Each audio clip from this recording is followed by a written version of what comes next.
নমস্কার, দাওয়ালে আপনাদের স্বাগত। আমি এই মুহূর্তে দাঁড়িয়ে আছি ঢাকার দুধখোলা বালুর মাঠে।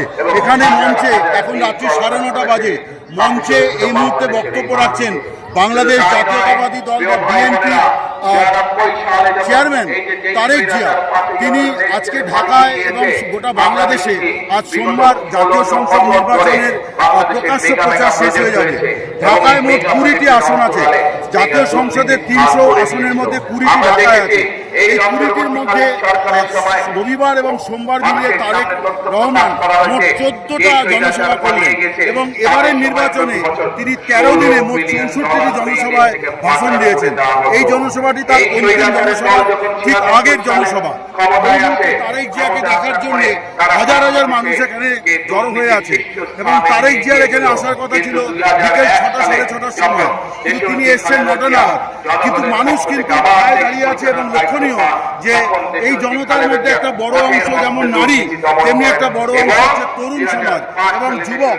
তারা এবারে তারেক রহমানের বক্তব্য শোনার জন্য দীর্ঘক্ষণ ধরে এখানে অপেক্ষা করছেন।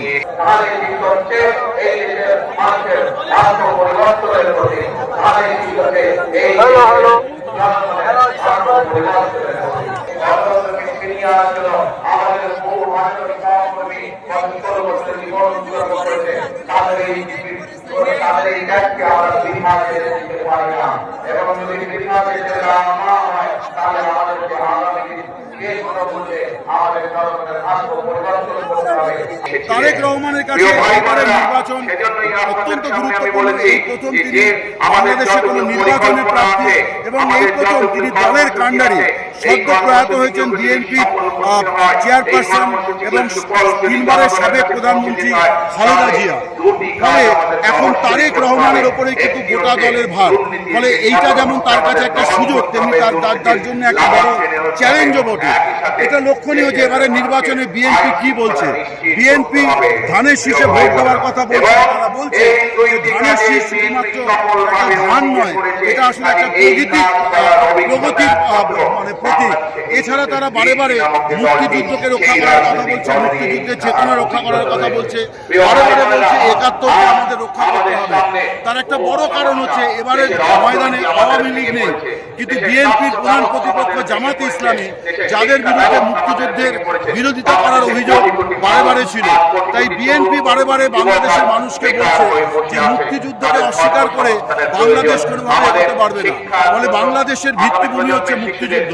এবং একথাও ঠিক যে বিএনপির প্রতিষ্ঠাতা জিয়াউর রহমান তিনি মুক্তিযুদ্ধের একটি সেক্টরের কমান্ডার ছিলেন এবং ফলে বিএনপির সঙ্গে মুক্তিযুদ্ধের যে একটা জন্মকালীন সম্পর্ক, সেই সম্পর্কটাকে এবার যেন বিএনপি অনেক বেশি করে তুলে ধরছে। যেহেতু ময়দানে আওয়ামী লীগ নেই, বিএনপির অভিযোগ ছিল যে মুক্তিযুদ্ধকে আওয়ামী লীগ কুক্ষিগত করেছে, নিজেদের দলীয় কর্মসূচি দেখানোর চেষ্টা করে, কিন্তু এটা ভুল। এবং এই নির্বাচনে বিএনপির যে বর্ণনা, বিএনপি যেটাকে অগ্রাধিকার দিচ্ছে সেটা কিন্তু হচ্ছে মুক্তিযুদ্ধ। এবং সেই সঙ্গে তারেক রহমান একটা আধুনিক বাংলাদেশ গড়ার কথা বলছেন, ইনক্লুসিভ বাংলাদেশ গড়ার কথা বলছেন যে তিনি যদি দায়িত্ব পান তাকে দল প্রধানমন্ত্রী প্রার্থী করেছে। এবং বিভিন্ন জনমত সমীক্ষায় দেখা যাচ্ছে যে প্রধানমন্ত্রী প্রার্থী হিসেবে তারেক রহমান অনেক এগিয়ে আছেন।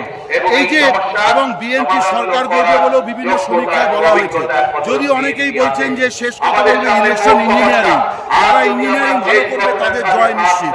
এবারে যে ঢাকাতে এতগুলি জনসভা করার কারণটা হচ্ছে যে এইখানেই জামাতে ইসলামীর আমির শফিকুর রহমান ঢাকা 15তে প্রার্থী, ঢাকাতেই প্রার্থী জাতীয় নাগরিক কমিটির আহ্বায়ক নাহিদ ইসলাম এবং বিএনপিরও অনেক বড় বড় নেতা, যেমন এই ঢাকাতে একটি কেন্দ্রে গয়েশ্বর চন্দ্র রায় যিনি বিএনপির স্থায়ী কমিটির সদস্য, তিনিও ঢাকাতে প্রার্থী। ফলে ঢাকাতে এত বড় বেশি গুরুত্ব দেওয়া, বিএনপির গুরুত্ব দেওয়ার একটা বিশেষ কারণ হচ্ছে যে জামাতে ইসলামী তারা বাংলাদেশের অনেক জায়গায় জয়লাভ করলো, রাজধানী ঢাকায় কখনো তারা জিততে পারেনি। এবারের 20টি আসনেও যাতে জামাতে ইসলামী জিততে না পারে তার জন্যই তারেক রহমান রবিবার এবং সোমবার প্রচারের অন্তিম পর্বটি বরাদ্দ রেখেছিলেন ঢাকার জন্য। দুদিনে 14টি জনসভা করে তিনি দলের বক্তব্য বললেন, বলতে গেলে এক প্রকার সুনামি তোলার চেষ্টা করলেন বা প্রচারের সুনামি। এবং জামাত যাতে রাজধানী ঢাকা কোনোভাবে পায়ের তলায় মাটি না পায় তার জন্য প্রচারের প্রাচীর তৈরি করলেন তারেক রহমান। এবার দেখার যে ভোটের ফল কি হয়। ঢাকা থেকে অমল সরকার, দ্য ওয়াল ব্যুরো।